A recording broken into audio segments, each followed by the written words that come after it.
Hello, привет. I'm learning Russian, but my Russian is more conversationalist at this point, so I definitely can't give a political lecture in Russian, so it's English it is today, so I appreciate your patience. So the first thing I want to talk about is how I became from sportsman to get into politics. And it actually happened during a competition when I was in Rio. And I just finished a fight, and the fight went well, and we drove back, just a couple-hour drive. And I was on the beach, it was like 2 in the morning, and I'm down, and no shirt on, just my shorts, flip-flops, walking along the beach. And I feel really good about life. The fight went well, I got paid pretty well, and I'm staying in like a 4-star hotel, walking around, and feeling pretty good about, on the beach in Rio. And so I was there a couple hours just thinking about life and stuff, and I started walking back to the hotel. It was probably like 3 or 4 in the morning, and I got close to the hotel, and right outside there was a lady there on a cardboard box, and on this box there was 2 kids, and a girl, she was maybe 6 or 7, and a little boy, maybe 2, just walking. And the mom motioned to the kids, and the 2 kids approached me.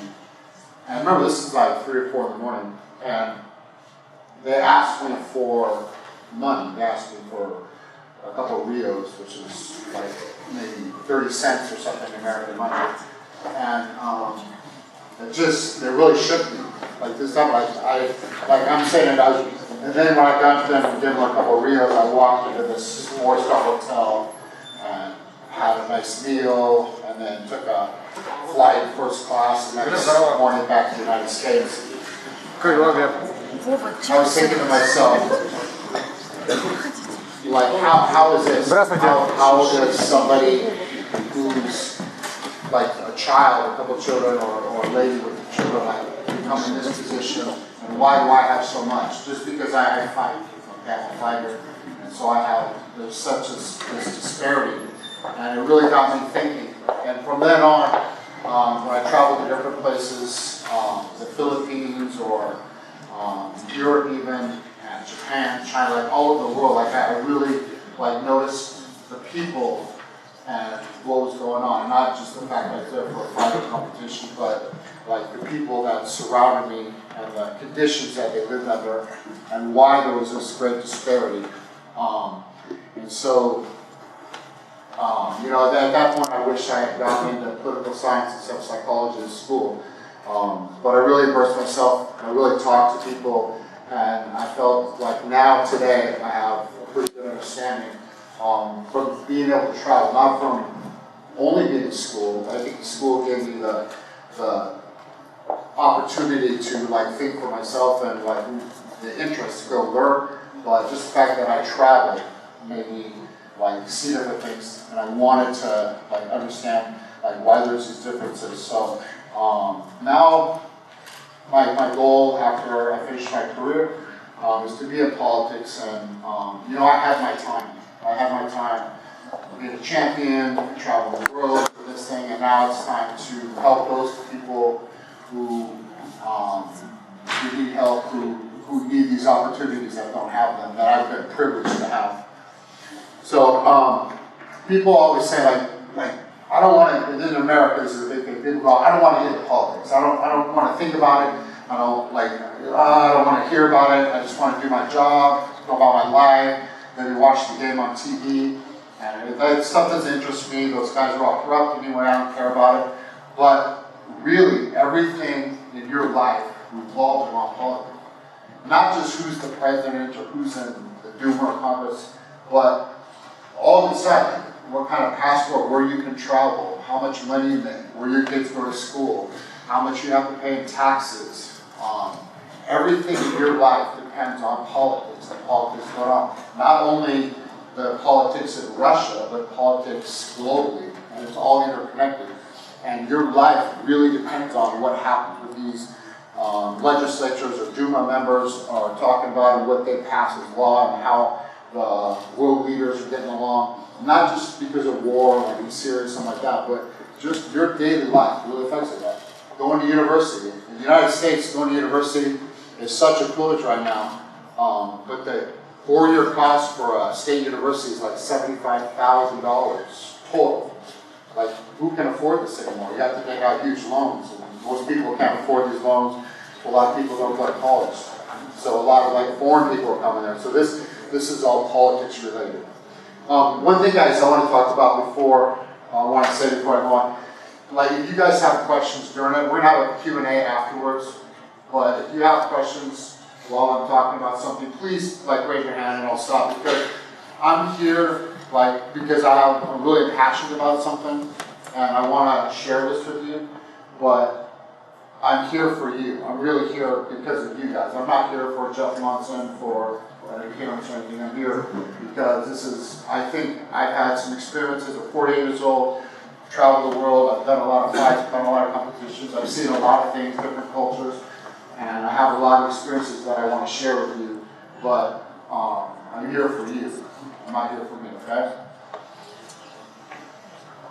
So I'm sure you all know Leo Tolstoy, and one of my favorite authors, and he has a very famous quote, and actually I have it tattooed on me, and it says, "The sole meaning of life is to serve humanity." And this goes into my work, my lectures about, and that's socio-economic politics. And so the sole purpose of life, the sole purpose of our economy is to serve humanity. And we got to look at if it's actually doing that. If the economic systems that we have today are serving humanity or they're not serving humanity. Now, guys, politics, or especially when you talk about economics, can be like kind of a drab subject, not real exciting. So I'm going to try to make it as interesting as I can for you today, because from what I've seen, like I'm really passionate about it, really interested in it, and I want to share like the important aspects of it, just like the little pinpoints. But I want you to ask questions at the end, especially if there's stuff that doesn't make sense to you. I want you to walk out here like have a full understanding of what I'm trying to show you. So the history of economic relations. So of course, first we have. I'm just going to brush on this because this is not the most exciting stuff. We have feudalism. What's feudalism? We have a king, right? And a king, and there's different kingship, and these kings promise to take care of his servants as long as you serve them. But what are you doing? Like, what is the king getting out of it? He's getting labor. So people are basically selling their time. They're selling their labor in order to, like, live in a protected community or protected village, kingship, whatever it is. And so this king has got another beef with this king. And so these small communities, or these small like societies, are constantly bickering, fighting, trying to get like a little bit more resources. But as you can see, like just the thought of this, you have a little kingship here, kingship here, kingship here, and you have the princes and nobles and stuff, and you have all the workers selling their labor, selling their time, in order to be able to participate in this community, be protected, and only given a fraction of what they're worth, a fraction of what they're producing. And all these kingships are fighting.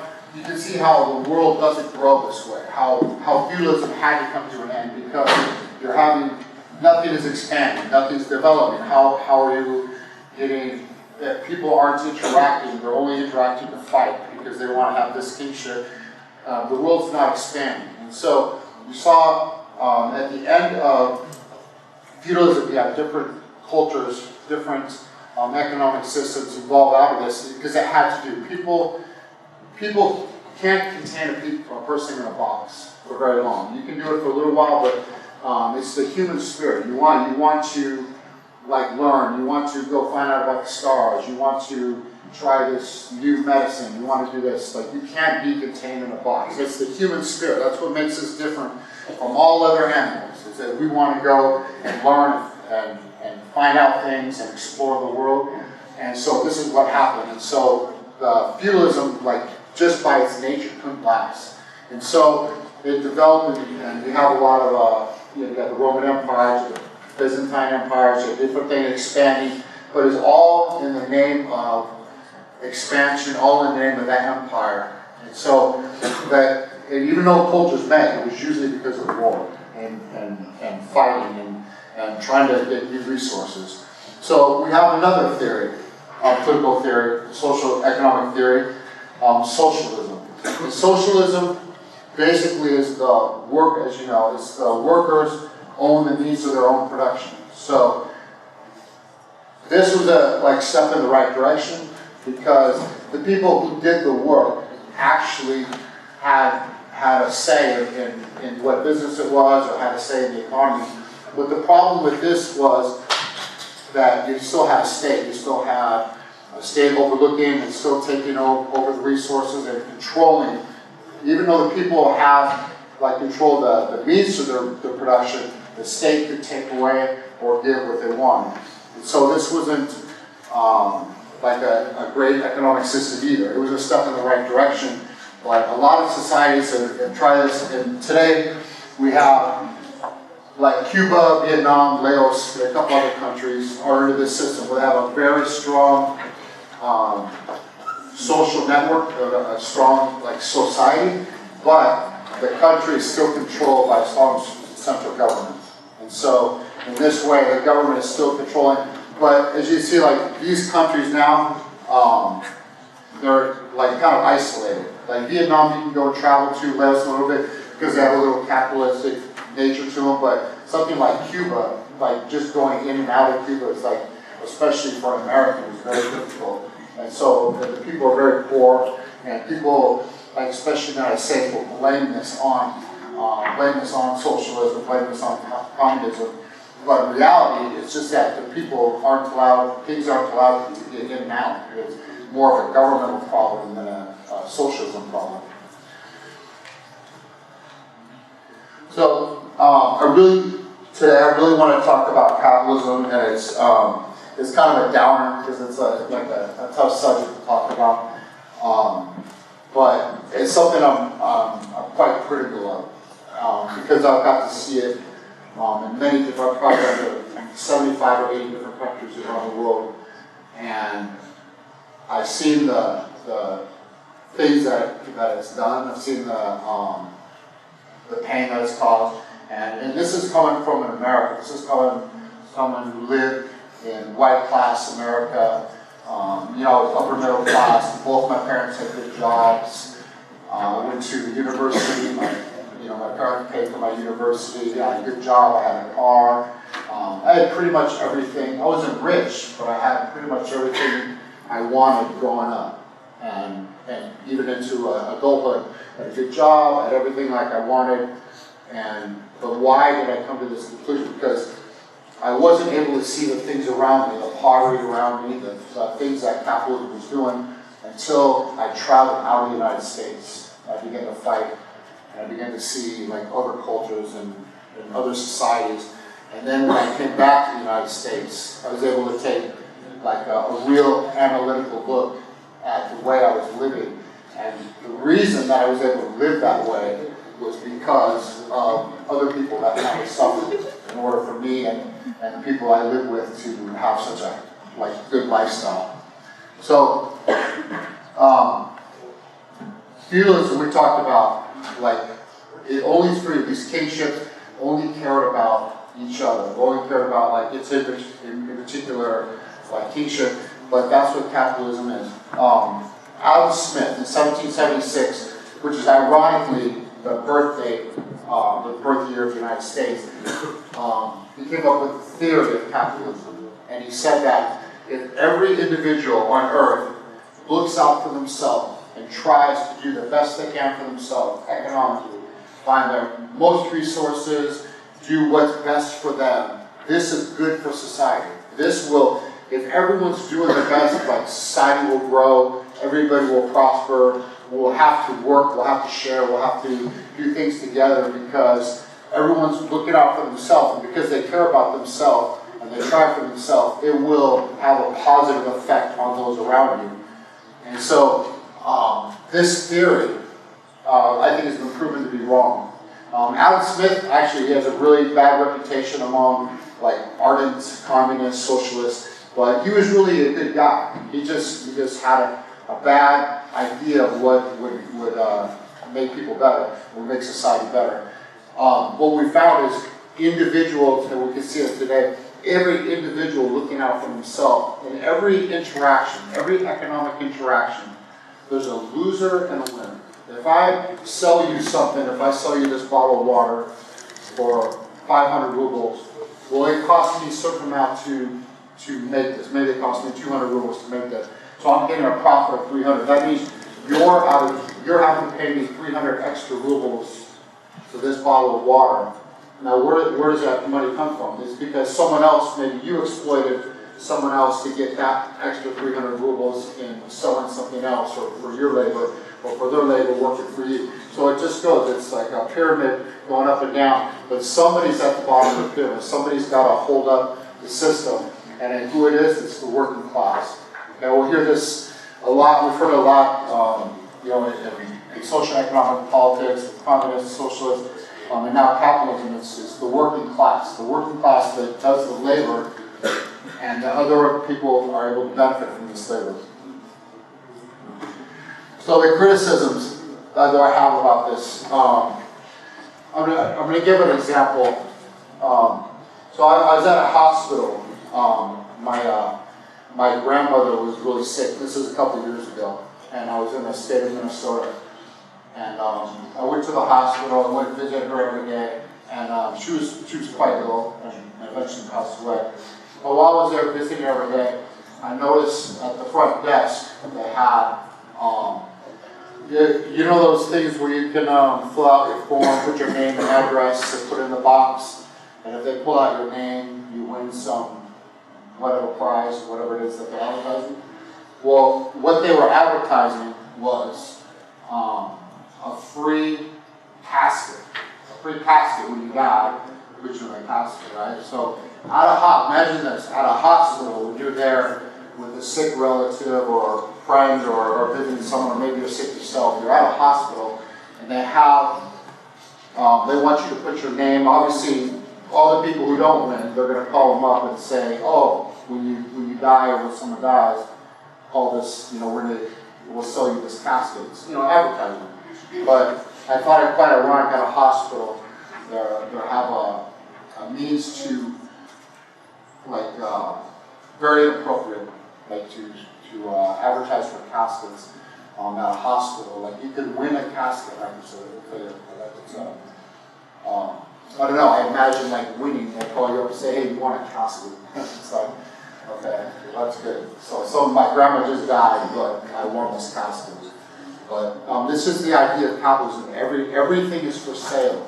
Your life with insurance, health insurance. There's companies in the United States, like Walmart, for example, that take insurance companies, the working conditions are so poor that so the company itself will take life insurance policies on the people working for them, because they pay them a low wage, so they're usually low socioeconomic status people. They usually don't have health insurance because they can't afford it through the work or the money that they receive from this job. So they know that these people probably smoke, probably drink, probably don't take care of themselves, can't afford to go to the doctor. So they have low life expectancy. So these people, their own employees, will take life insurance. So if they die, the company will actually make whatever it is, $500,000, $1 million on whatever person it is. So even under capital, even your life is for sale. And so it kind of goes back to what we talked about, Leo Tolstoy said, either your life, the sole purpose of your life should be to serve humanity. And in this case, we have just the opposite. It's like the whole purpose is to serve the market. You're either going to serve the market with your economic system, like serving the market under capitalism, or some kind of social construct where the market is supposed to serve the people. The economy, the social economic structure of a country, of the world, of a community, of society, is supposed to, it was developed to serve every individual. For every individual, what they can contribute, if they're disabled, if they can contribute a lot, it's supposed to serve them, not them to serve each other. one of my favorite movies of all time, you've probably seen it, is The Matrix, because it's really a symbol of society. So have you guys seen The Matrix? You know what I'm talking about?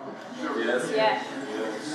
So in The Matrix, robots are taking people and they're using them basically as batteries to power their city and power themselves.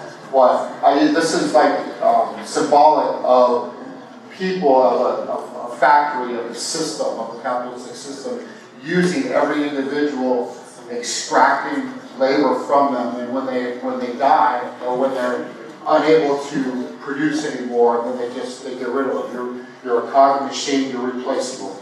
So this is how I see that capitalism. This is what I've seen when I've traveled to different countries.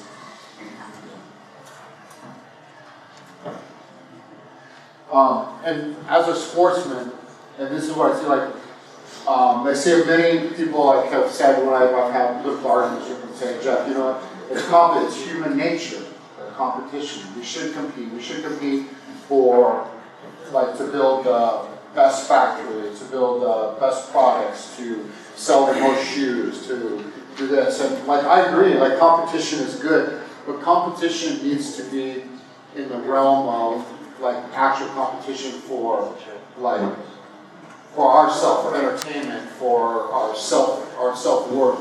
You know, I'm good at chess, so I train hard. I'm good MMA fighter, jiu-jitsu fighter. This is the kind of competition that's healthy. You know, in sports, I always said when I travel the world and I do the World Jiu-Jitsu Championship or fights, it's a competition among people, and from whether you're from Russia or Kazakhstan or Canada or Philippines or wherever country you're from, there's such unity, there's such sportsmanship. Everybody's wanting to help one another. There's not, you want to win, you're trying to compete, you're trying to kick that guy's ass. But you want to help your fellow person too, because it's a sport. You know they're training hard, you're training hard. You have this self-respect, you have this love of each other, that's hard to explain. You have to be in some kind of competition in order to understand it. And when you reach the highest level, when you get to the World Championship, you get the best people in the world competing, and you really see it because they've given half their lives to be at that level. Not just a weekend sports person, but they've given so much of their lives to be there, and yet they want to give so much. They want to teach. They want, hey, I saw you. I know you're from Korea or whatever, but I saw this position, and I know I can help you there. And there's so much of that. There's never been such unity as I've experienced in at the World Championships for Jiu-Jitsu and some MMA fights that I've had as well. And this is where competition should lie. Not competition for can I feed my kids? Can I get a job? I need a house or apartment, I don't have a place to stay. We're all competing, who's going to pay the highest price for this apartment? It's that kind of competition always leaves a loser, like we talked about. There's winners and losers. And the winners and losers, the losers of capitalism are on the streets. They're the people when you go in Moscow, you go to the subways and you see they don't have a place to live. Or you go in the USA, and people in my city, in Seattle, they have 10 cities where they're living under bridges and cold in the winter and stuff like this. And it's these people want to work, people want to have a life, but their life is reduced to just survival, and that's no way to live.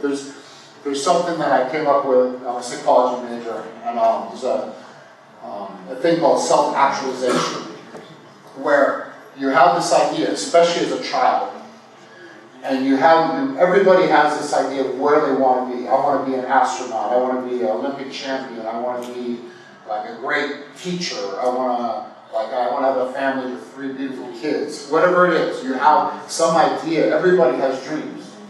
And as a child, you have these dreams going up, and eventually, during your life, you're either going to actualize these dreams or you're not. You're going to have to change your, I want to be an astronaut, but but I don't have enough money to go to college, so can't do that, but, you know, I would like to, maybe I'm working at a planetarium or something, you know what I mean? Like, you reduce whatever, or you're able to achieve these dreams. So my idea is the closer you come to where you dream, the closer you can become to what you want to become. It's called self-actualization. The happier of a person you are. So if you have, like, what's your dream, like, if you can, the higher you can, the closer you can to achieve that dream, I think the happier person you are. And unfortunately, in society, economics, like, is the big deterrent. It's the biggest deterrent from us reaching our dreams than anything else. You know, we talk about how many people we have living in this world, like 7.5, 8 billion people, and how many of them live in poverty. The UN, the United Nations, say that 54% of the people in this world live on less than $2 a day. So that means 54% of the people in the world are in absolute poverty. Absolute poverty. That means they don't know where they're going to sleep. That means they're struggling for food, or they're starving, or how can you think about becoming an Olympic champion? How can you think about becoming a secondary teacher? How can you think about becoming anything, doing anything, self-actualizing, when your whole life mindset is my next meal, trying to survive, my kids, and then if you have children, like, then you're having to worry about them, and your life is much worse. It's much worse. The guilt of having children that do the same thing you're living in. So the benefits of having good coaches, living in a place where I had food, shelter, I didn't have to worry about where my next meal was coming from. All these things I was able to travel. I had everything I could possibly have to self-actualize, to be as happy as I could be, to achieve my dreams, what I want. And so now I see that other people who have not had these opportunities, like, there's got to be, it's something that, like, I feel obligated to do something about. And that's one of the reasons why I'm here. I want to tell you about these things that I've seen from experience. And I want you to, at the most, if you get anything out of this today, I want you just to realize, you know, Russia's kind of lucky, people in Europe are kind of lucky because there's a lot more travel here. In the United States, people travel to Hawaii, which is still part of the United States, or they maybe once in their life will travel to France or something like that. But pretty much people, like in the United States, maybe go to New York or Los Angeles or something like that, and they stay in the United States, and they don't experience what it's like in different countries. And so there's this belief that everything, the life revolves around America, and in a way it does, because the dollar, everything revolves around the American dollar. But I just want you to think about, like, that there's other people where your life is not here in this city or in Moscow or in Russia. Like, your life, like, is about more than just this. And if you can get out and travel and explore and see different cultures, like I recommend, please do that. Please with you to go and see that. There's other people living in different conditions, even in Russia.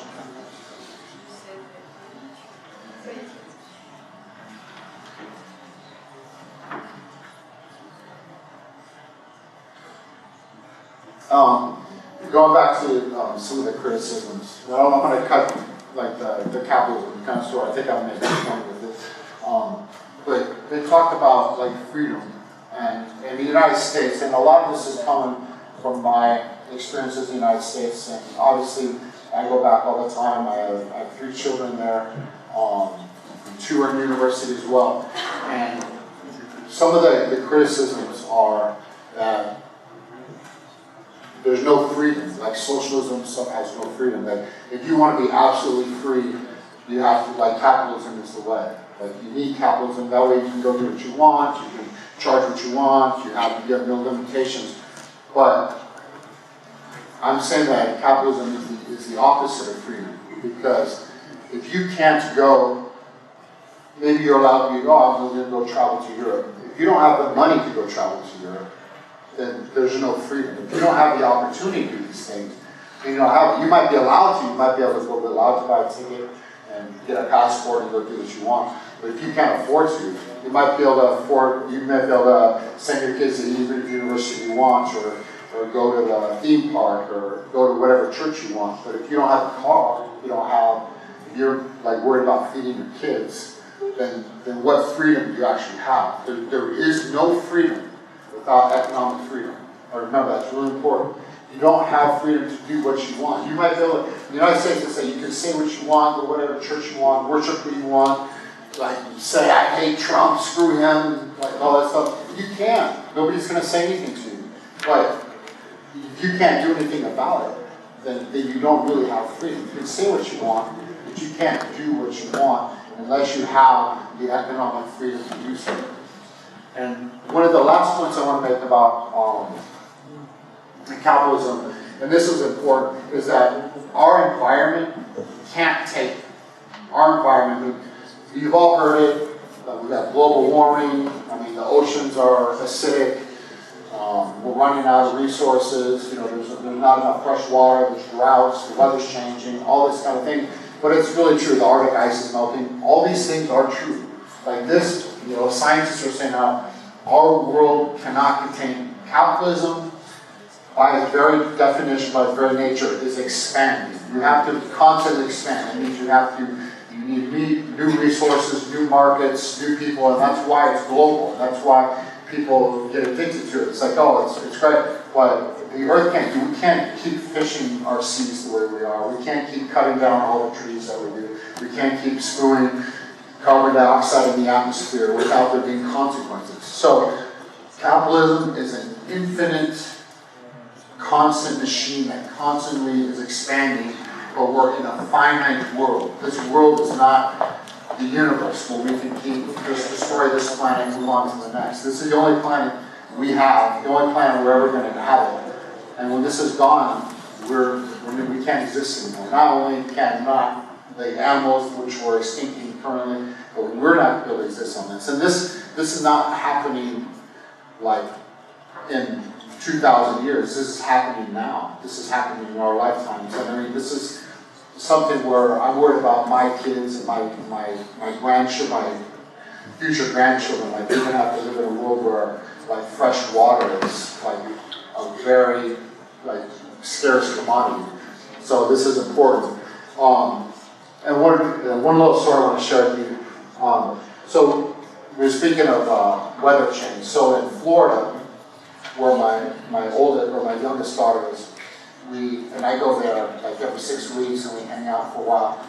And so I was talking to her just about it. And so we had a hurricane coming. And they didn't hit Florida, but it went up to like South Carolina, Georgia, this area. But everyone thought it was coming.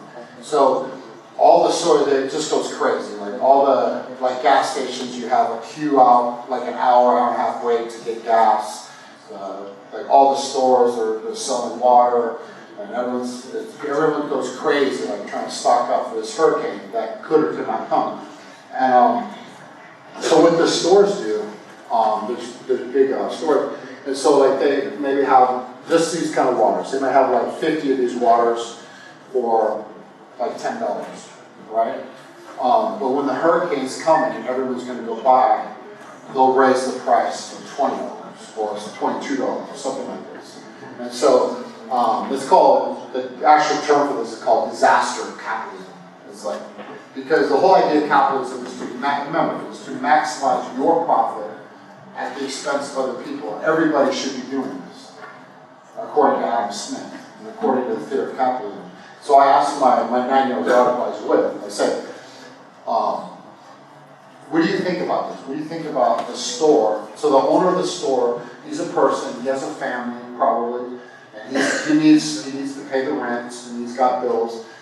So when the hurricane comes, he doubles the price of water for all the other people who also have families, who also have to pay bills, who also good.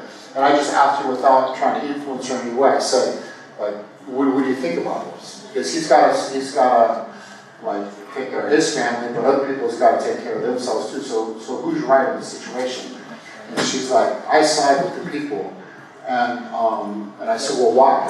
And she's like, because the concerns of everybody is more than the concerns of one person. And this is a 9-year-old kid. So even a 9-year-old kid understands the difference between right and wrong. It's wrong to steal from somebody. So if I'm working for an employer and he's paying me $10 an hour, but my work, where he's selling my effort, my labor, I produce for $15 an hour, but he's only paying me $10 an hour. He's really stealing from me. He's taking $5 every hour. He's taking this from me. He's stealing.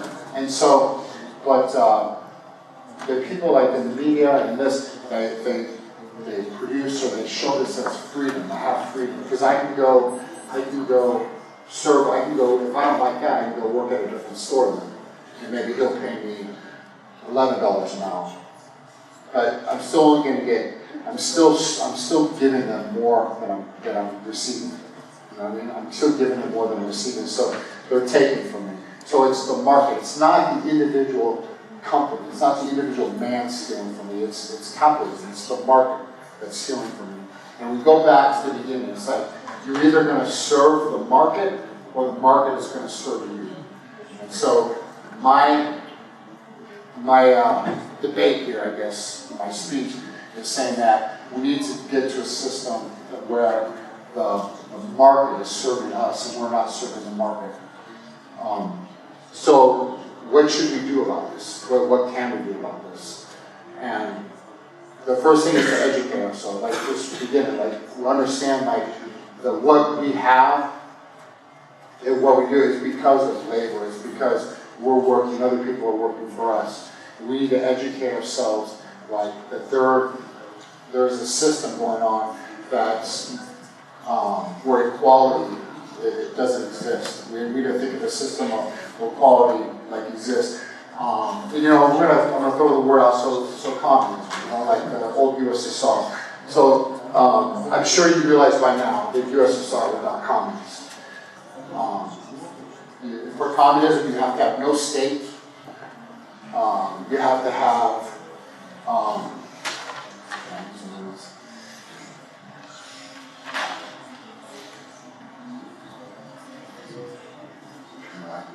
you can't have a state. You can't have a money system where people are exploiting each other. Okay? There can't be a state, and obviously there's no classes. There's no class. There's no state. There's no money system where people are taking advantage of the other. And obviously, in communism, there was a very strong state. Obviously, there was a system of classes. Okay?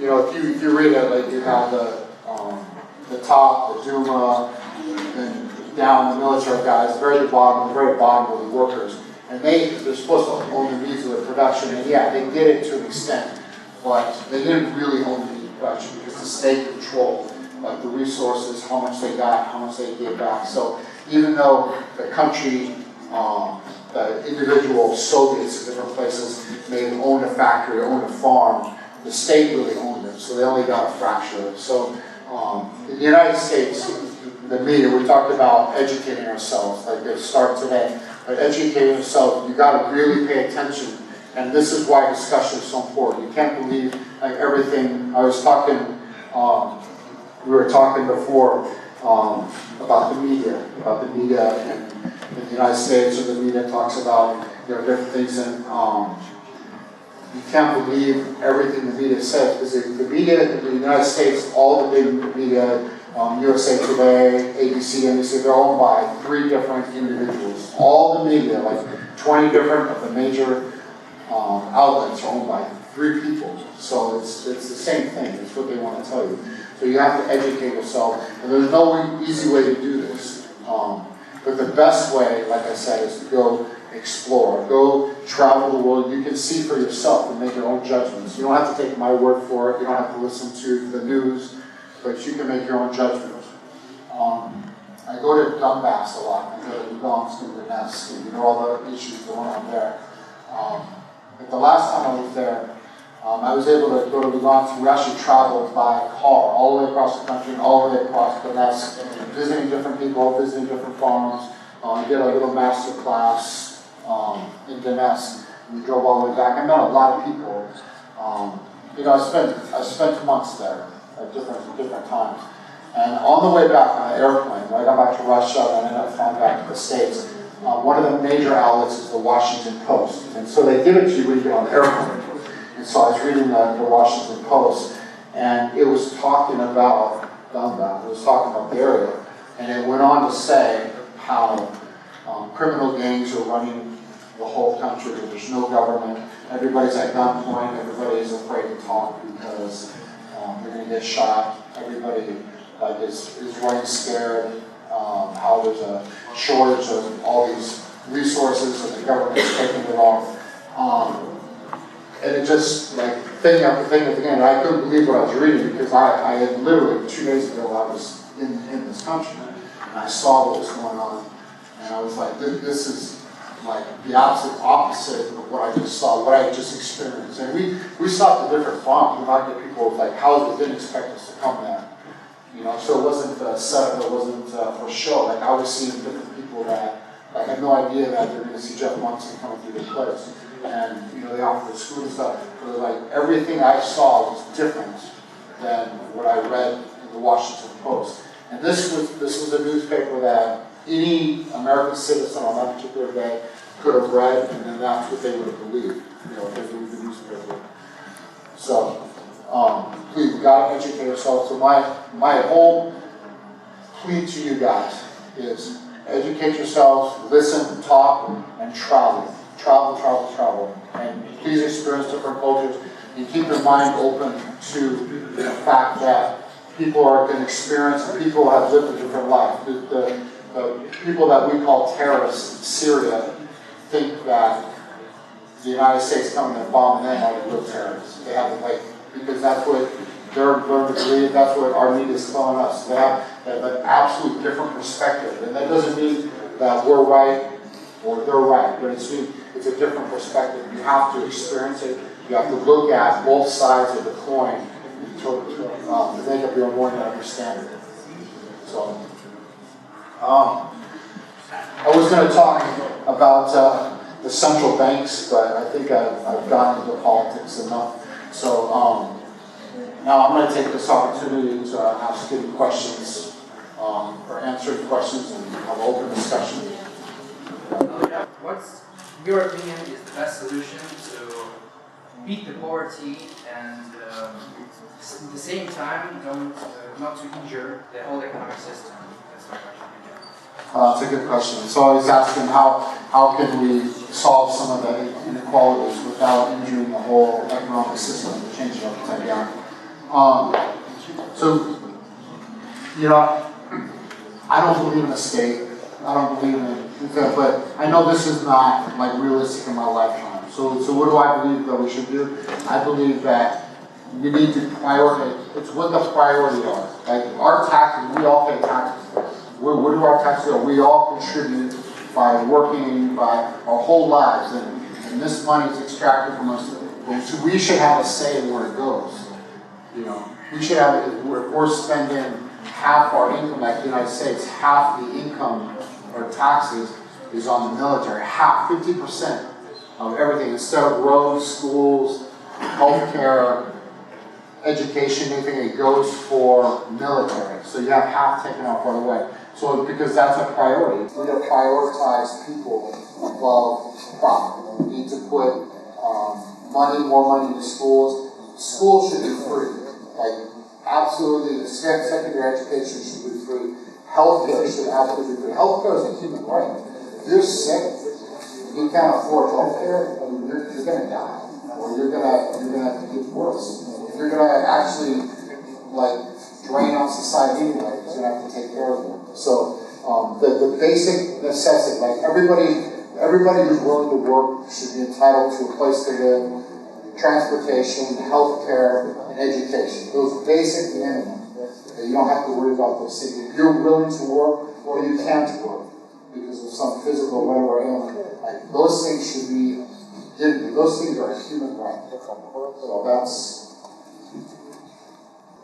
You said you are here for us, and you've given us a lot of helpful pieces of advice, but I think no one can deny that you, Mr. Monson, you are a very huge mass media personality, and a very exciting one actually. So I'd like to focus on your particular experience in the political field. So in recent years, we've seen a lot of mass media personalities switching, redeveloping their careers, reinventing their careers in order to transition from their respective fields to politics. And in some cases, their decisions are treated with proper respect and tolerance. However, in some cases, these decisions are treated with somewhat prejudice, and these unprofessional politicians are not taken seriously by the professional ones. So I'd like to ask you, how has your experience been so far, and how have you felt during this transition? And how can you comment on these facts? Well, thank you. That's a good question. Guys, I mean, the one thing I'm going to give you today is honesty. Okay, like I'm going to be on. I'm not going to hold back. There's people in the State Duma I know that are celebrities, or maybe they were some champion of this sport or something like that. They some have the best interests of the people at large, and some are there because they're celebrities. There's literally celebrities, and this is the same in the United States. This is not a slap on Russia. This is in probably every country. When you take the oath, you have to take an oath to be in the Duma, or even the city Duma, the state Duma, whatever. And in the United States, you're given an oath. The oath is that you're going to serve people. You're going to serve people. And so, yes, I have run into that. People like very skeptical, like, are you doing it because you're a sportsman, because you want to be in the Duma and have a good salary, because you want to be whatever. And there's no easy answer to that, except that you have to do by example. You know, I can tell you whatever, like, yes, I have a good heart, yes, I want to be with people, yes, I want to do that. But until you do it, it doesn't mean anything. It's just words. Everybody has words, you know.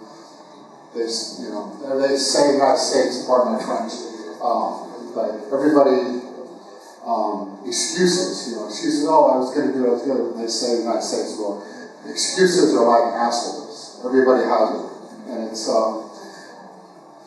important to lead by example. And like I said, I've had my time. We did the World Championships in December for Jiu-Jitsu in Los Angeles.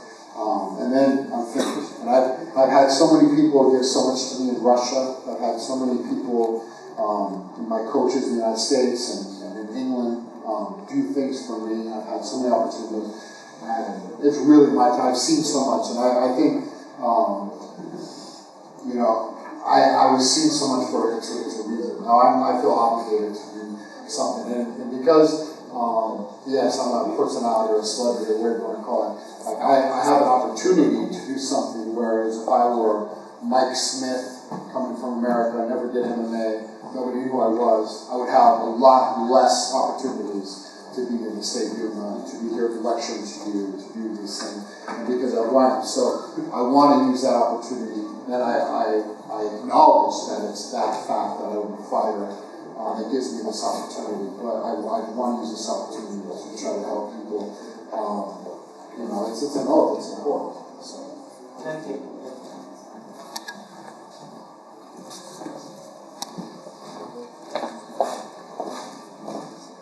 Good evening, Mr. Monson.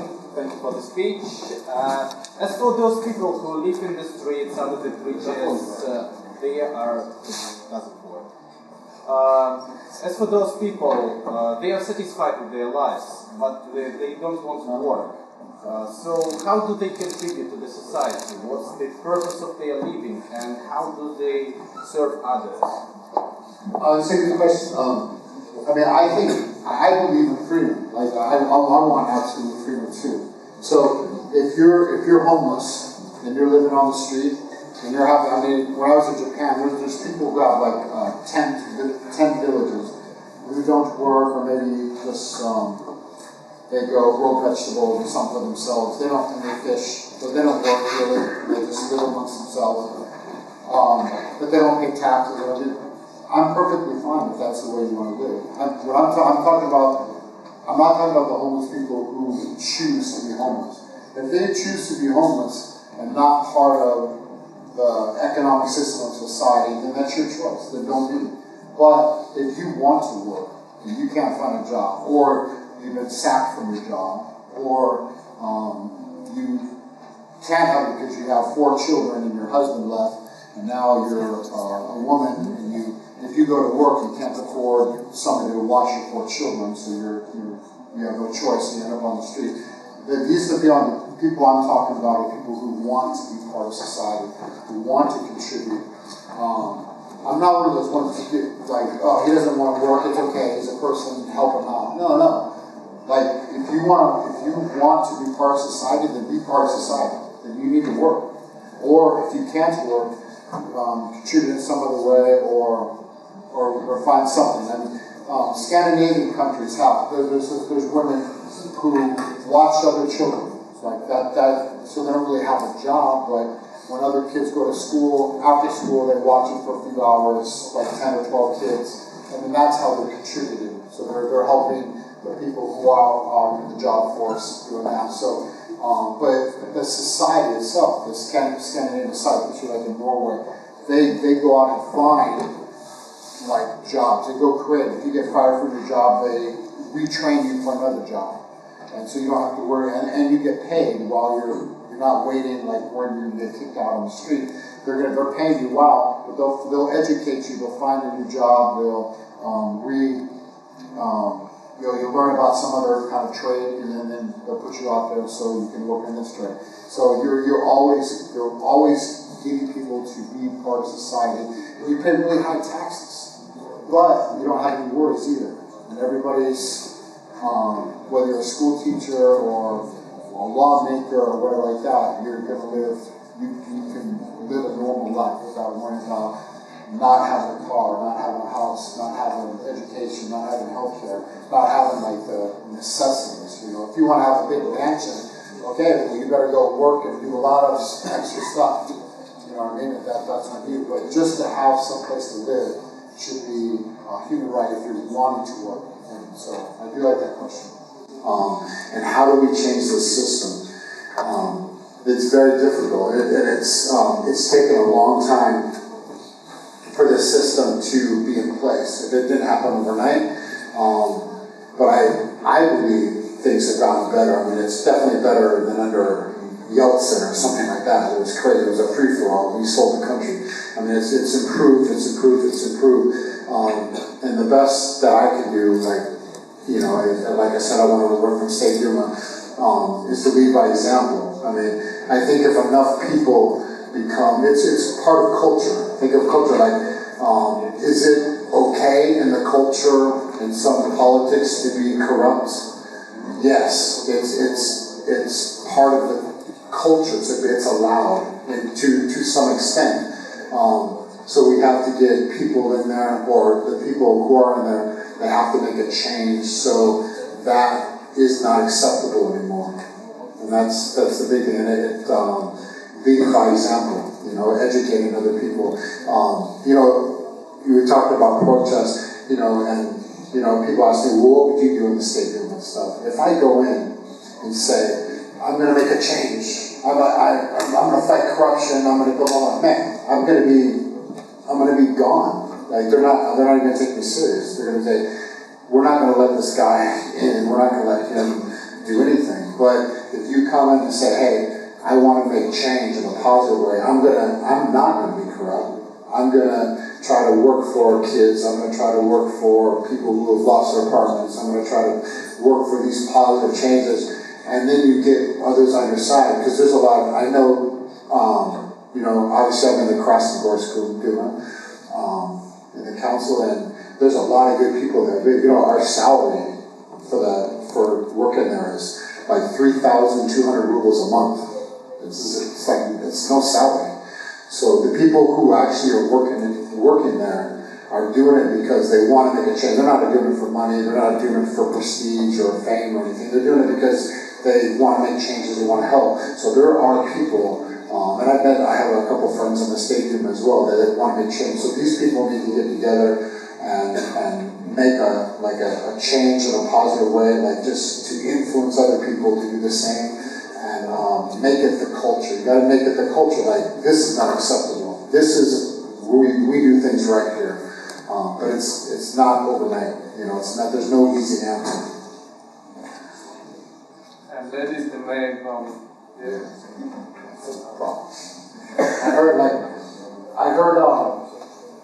I did a thing about maybe a month ago where I went to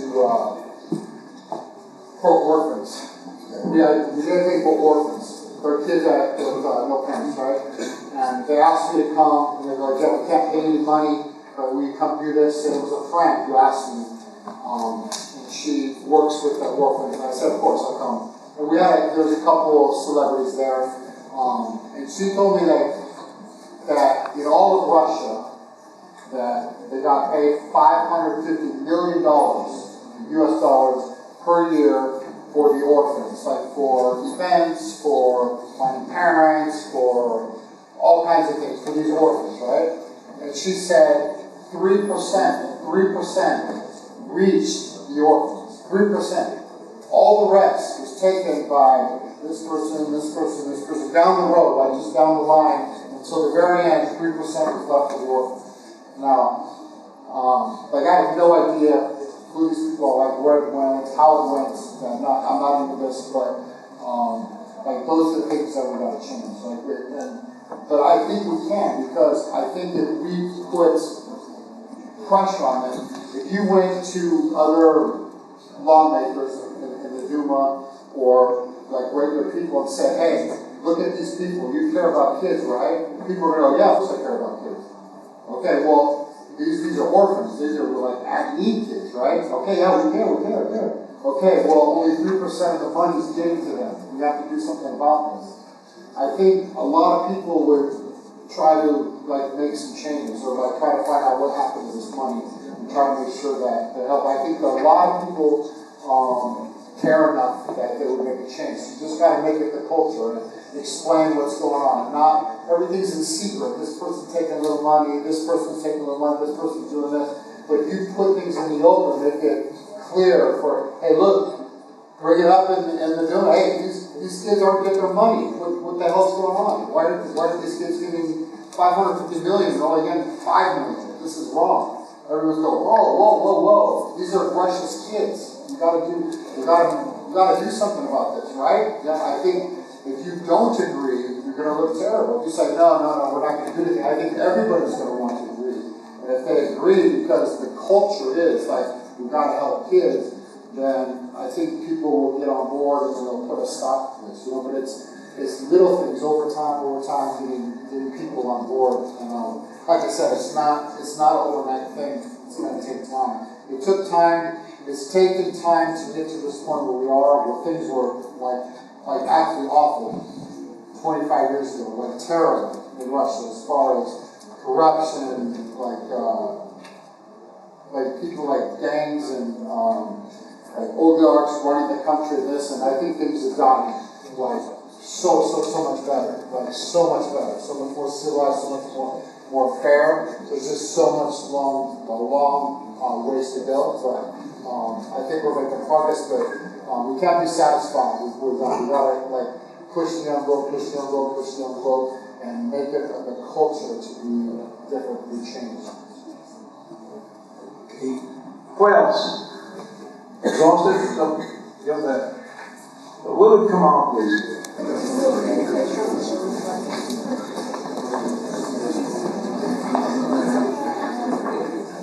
Thanks for your performance, Mr. Monson. My question is about, is it possible for people without deviation to achieve a lot in life? Is it possible for people without deviation to achieve a lot in life? It's possible. With my own kids, I push them to education. You guys really are so lucky. You're so fortunate. And I feel this way too.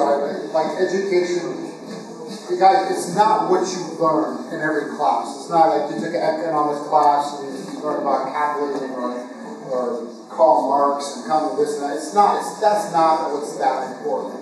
What's important is your education opens your mind up to things you never saw before. You know that the old talk about the man. There's two men tied to a rope, right?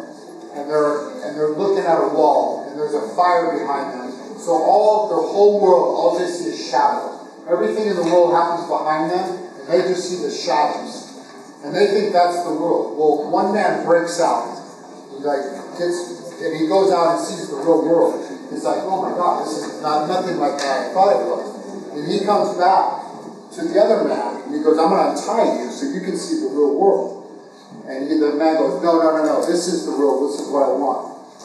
And so the analogy is basically like, when you get to see the world, when you are educated, you get to see, you open your mind up, you're opening your mind to the real world, like what's really out there, not just what you see on TV, what the media tells you, what your friends tell you.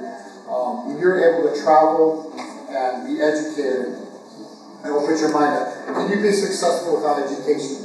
Of course. There's people who, I know two people who open their own business, are quite successful. They dropped out of school, and they go, I got an idea, I know how to make this work, and they were quite successful, and they made money, and they're very happy. But for most people, like, education is your key. Education is your key to understanding the world, and even a job. Like, without a college education now, what kind of jobs can you get? What kind of opportunities can you get? I'm assuming, because I'm doing the speech in English, all of you know English pretty well. So just the fact that you have at least 2 languages that you're fluent in is like a huge plus in what you want to do in this world. Not only for travel, but in what kind of jobs you can get, the kind of people that you're going to meet, the places you can go, where you can travel for work. All these things are like really important. It opens up your door, it opens up your life to be not limited. I mean, imagine if you don't go to college, you drop out early. What are you going to do? Where can you go? You only know Russian.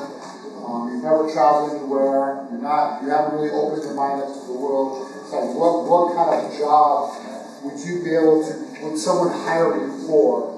Or what kind of thing could you go do that allow you to see the world, allow you to expand your own life, like we call it self-actualize. You want to self-actualize. Well, if your self-actualization is living here or living in Krasnogorsk and working at a gym or working as a whatever, if that's really what makes you happy, then I'm all for it.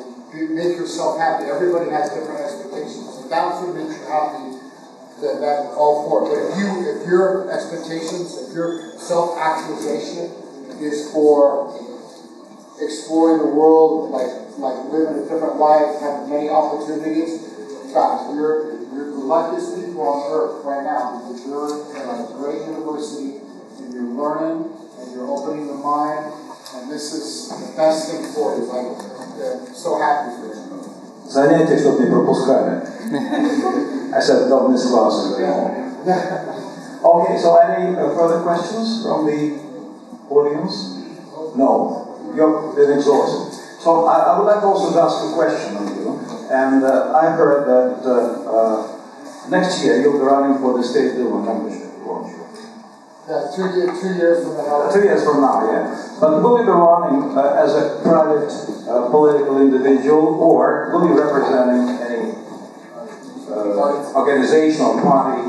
Right now I plan on running independent. It's possible I could be running for with a different party. It depends on it kind of depends on the world how I can get in. I didn't want to get in, and then I have my agenda what I wanted to do, and the political party. In the United States is a little different because it's like Republican and Democrat. And if you're Republican, you always vote this way. If you're Democrat, you always vote this way. And in Russian, it's a little more blurred. It's not so hard on the party, but I can assure, like I said, I want to be honest with you, my political ambitions or what I believe is right or wrong isn't going to change with the party. So if I am affiliated with the party, it's really it's not. Okay, so ladies and gentlemen, I think that we don't have any further questions anymore. So on behalf of this nice audience, allow me to say big thanks to Jeff, and thank you very much for this candid and frank talk tonight. Thank you really very much.